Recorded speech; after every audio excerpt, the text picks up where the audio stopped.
स्वागत आणि नमस्कार. महाराष्ट्र मंथन या यूट्यूब चॅनलच्या अंतर्गत आपण एक मालिका पाहत आहे, महाराष्ट्र मंडळ या नावाची. आणि त्यामध्ये आपण महाराष्ट्र ही काय चीज आहे, काय एंटिटी आहे, याचा शोध वेध घेण्याचा प्रयत्न करतो आहे. तर तेव्हा आपण असं पाहिलं की महाराष्ट्राचे म्हणजे एक भाषा बोलणाऱ्या लोकांचे खरं तर असे तुकडे होत गेले.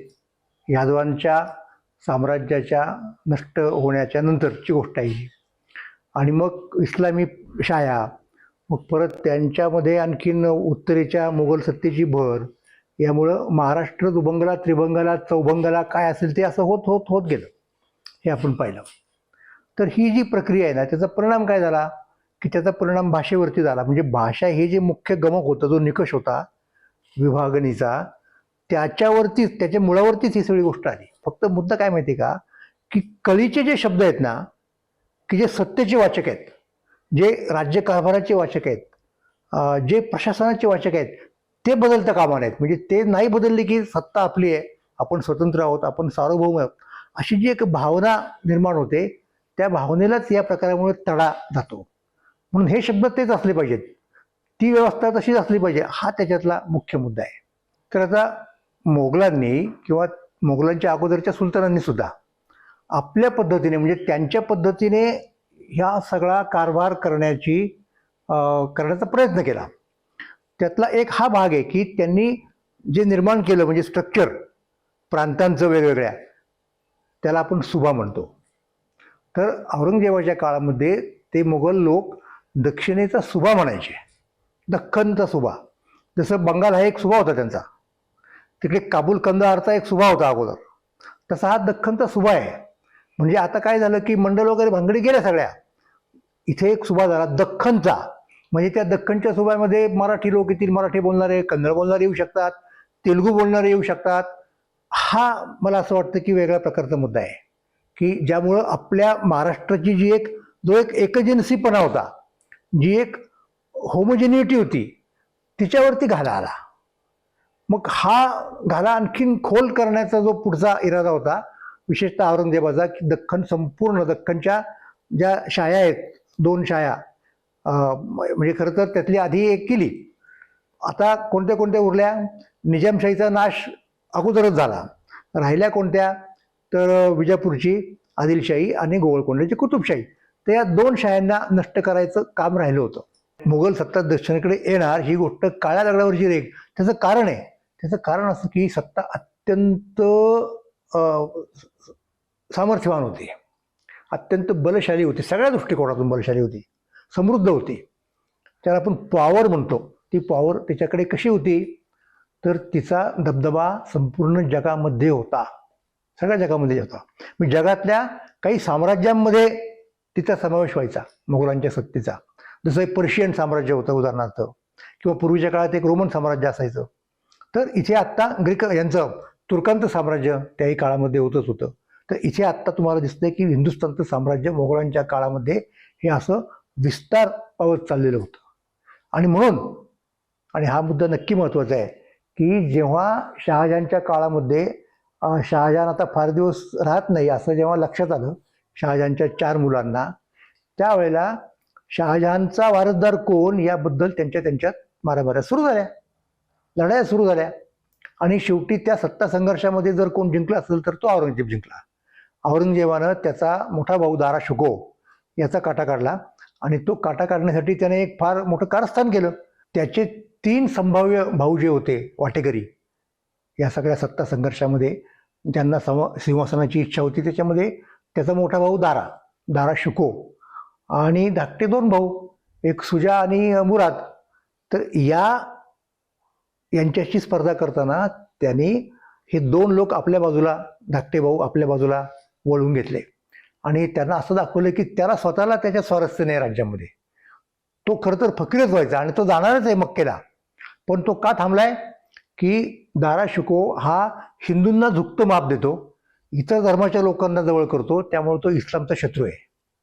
तेव्हा आपण तिघं मिळून त्याचा काटा काढू, मग तुमच्यापैकी कुणीही चालेल मला, असं दोघांनाही त्यांनी सांगितलं अर्थात. आणि त्यांना ते खरं वाटलं, म्हणून सुरुवातीच्या काळात ह्या तिघांची आघाडी झाली.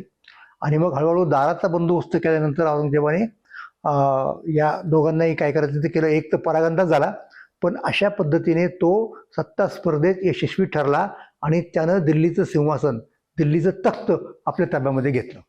आता ही जी घटना घडली तिला जगाच्या दृष्टिकोनातून इतकं महत्त्व होतं त्या काळामध्ये की तुम्हाला आश्चर्य वाटेल, या घटनेवरती इंग्रजी भाषेत एक नाटक लिहिलं गेलं सत्तांतरावरती, की शहाजहानच्या मृत्यूनंतर औरंगजेबाने आपल्या भावांना दूर करून कशा पद्धतीने तख्त बळकावलं या संबंधीचं इंग्रजी नाटक तेव्हा कुणीतरी लिहिलं आणि त्या नाटकाचे प्रयोग लंडनमधल्या, इंग्लंडमधल्या रंगमंचावरती व्हायचे. इतकं महत्त्व त्या काळामध्ये या घटनेला आहे. पण अशा परिस्थितीमध्ये शिवाजी महाराजांनी त्या बलाढ्य सत्तेच्या विरोधात दंड थोपटले आणि त्यात त्यांना यश आलं. ही फार महत्त्वाची गोष्ट आहे. म्हणून इतिहासाचा प्रवाह बदलला आणि तो नंतरच्या काळातही मराठ्यांनी बदलला. तो कसा आहे मी सांगणार आहे, पण पहिल्यांदा प्रवाह कुणी बदलला? महाराष्ट्राने, महाराष्ट्रातल्या मराठ्यांनी. तो छत्रपती शिवाजी महाराजांच्या काळात आणि महाराजांच्यामुळे तो बदलला. आणि कसा बदलला आपल्याला माहिती आहे. शिवाजी महाराजांनी एक वेगळं राज्य स्थापन करायची प्रक्रिया सुरू केली आणि ज्या राज्याला त्यांनी नाव दिलं स्वराज्य. पहिल्यापासून नाव आहे छत्रपतींच्या त्या राज्याला स्वराज्य. संध्यापत्रामधनं, कागदपत्रामधनं, पत्रव्यवहारामधनं आपल्याला दिसेल की पहिल्यापासून महाराज हेच नाव वापरतायत आपल्या वेगळ्या राज्याला. म्हणजे त्याबाबत त्यांना एक भान आहे, त्यांना एक काय म्हणतात त्याला कॉन्शियसनेस आहे की आपण काय करतोय, आपल्याला काय करायचंय. तर मग तिथून पुढे साहजिक आहे की मोगलांचा अंमल वेगळा, आदिलशहाचा अंमल वेगळा आणि ते अंमल चालू असताना स्वराज्याचा म्हणून एक वेगळा अंमल आहे. हा शिवाजी महाराजांच्या कर्तृत्वाचा भाग आहे. आणि मग तिथून पुढं महाराष्ट्राची वेगळ्या प्रकारची रचना व्हायला सुरुवात झाली की मराठी भाषा बोलणाऱ्या लोकांचा देश, स्वधर्म पालन करणाऱ्या लोकांचा देश, परंतु कोणाचाही द्वेष न करणाऱ्या लोकांचा देश. हे मला फार महत्त्वाचं वाटतं. छत्रपतींचे विरोधक कुणी का असणार, त्यांचा धर्म कुठला काय असेना, त्यांनी अगोदर इतर दिशांशी कसंही वर्तन केलेलं असेना, शिवाजी महाराजांनी कधीही त्यांच्यासारखंच आपण वागलं पाहिजे किंवा त्यांचा सूड घेतला पाहिजे अशा प्रकारचं धोरण ठेवलेलं नाही. याचाच अर्थ असा होतो की चक्रधरांनी म्हटल्याप्रमाणे महाराष्ट्र ही सात्विक लोकांची भूमी आहे, की इतरांचं सुद्धा भलं व्हावं, त्यांनाही त्यांचं धर्मपालन करण्याची मुभा असावी अशा प्रकारची धोरणं शिवाजी महाराजांची होती. म्हणून मला याच्याबद्दल आपल्याला एक वेगळ्या पद्धतीने कधीतरी सांगावं लागेल की त्याचं वेगळेपण काय आहे.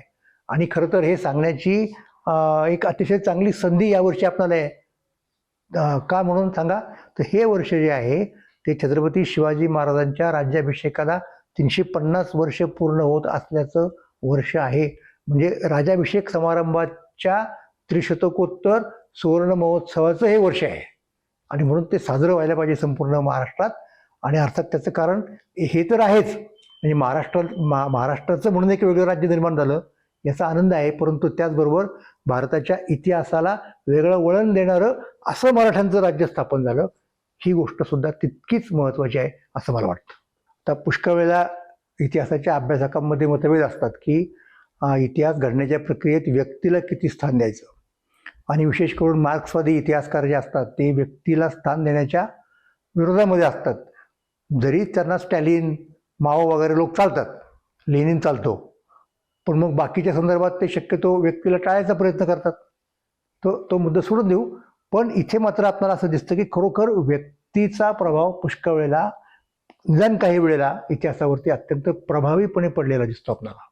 आणि इथे आपल्याला शिवाजी महाराजांचं नाव निश्चितपणे नमूद करावं असं वाटतं. तर इतिहासातला हिरो ज्याला म्हणतो आपण, नायक म्हणतो, की ज्या संबंधी कार्लाइलनं खूप चांगलं विवेचन केलेलं आहे की जे लोक इतिहास घडवतात, ज्यांच्याशिवाय इतिहासाला जो टर्न पूर्वी मिळाला तो मिळाला नसता, त्यांच्यामुळं मिळाला तो मिळाला नसता, हा तो मुद्दा आहे. आणि अशा लोकांच्या मध्ये, अशा पुरुषांच्या मध्ये आपल्याला छत्रपती शिवाजी महाराजांचं नाव घ्यावंच लागतं. याच्यात संशय असण्याचं काही कारण नाही.